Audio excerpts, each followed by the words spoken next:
Café, c'est un café dans lequel on a une dizaine de chats qui habitent et dans lequel les clients qui viennent fréquenter le café, les gens peuvent venir interagir avec les chats qui circulent librement dans le café. Donc, pendant qu'on va manger ou déguster un thé, on va avoir des chats qui vont passer au-dessus de nous, entre nos jambes. Donc c'est vraiment profiter des bienfaits des chats.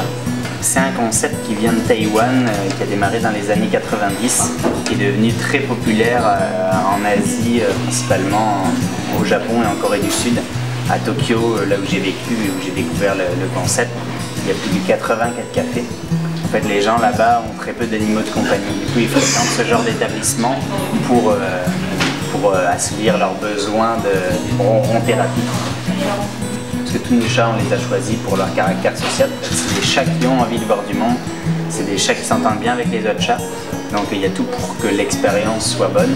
Après, bah oui, il y a des gens qui viennent là et qui se jettent tout de suite sur les chats, qui pensent à leur propre expérience. Comme on dit, l'expérience ici, c'est pas d'avoir le minou dans les bras, c'est de les voir aller autour de nous, c'est l'atmosphère du café. Puis ça, pour beaucoup de monde, les gens ont du mal à le comprendre. Après, il y a l'explication aussi que c'est un nouveau concept. Donc chacun des chats vient d'un refuge de Montréal différent. On a travaillé avec des vétérinaires, on a travaillé avec des éducateurs félins, on a travaillé avec des zoothérapeutes. Donc les éducateurs félins surtout pour bien choisir les chats. Chaque adoption nous a pris en gros 2 semaines et demie à 3 semaines. Mais c'était ça qu'il fallait pour avoir des chats qui soient heureux ici. Donc, tous nos chats sont des amours, il n'y en a pas un qui a la moindre malice. Après oui, puis c'est déjà arrivé, quelqu'un qui s'est fait un peu griffer, mais il n'avait pas respecté, tout va bien. Puis nous on te dit c'est quoi qui leur plaît pas. Toute l'équipe au café est là pour ça, pour aussi faire de l'éducation.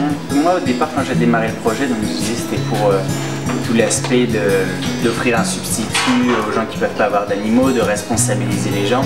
C'est-à-dire ça s'adressait vraiment à du monde qui ne pouvait pas avoir d'animaux. Puis en fait je me suis rendu compte en démarrant ça, c'était aussi comme un QG, un endroit pour se retrouver pour les cat lovers. C'est pour du monde qui tripe sur les chats, tout le monde vit un peu ça, t'es tout seul, c'est son histoire. Et puis ici j'ai énormément de monde en fait qui ont des chats. On a beaucoup de clientèle curieuse. C'est-à-dire on a des clients qui ne viendront pas après sur le long terme, qui viennent juste pour voir. Et par exemple ce genre de clients qui ont cette approche matérielle, qui vont venir là en pensant qu'ils peuvent faire ce qu'ils veulent avec les chats, en pensant que c'est un zoo, et qui vont se rendre compte que non.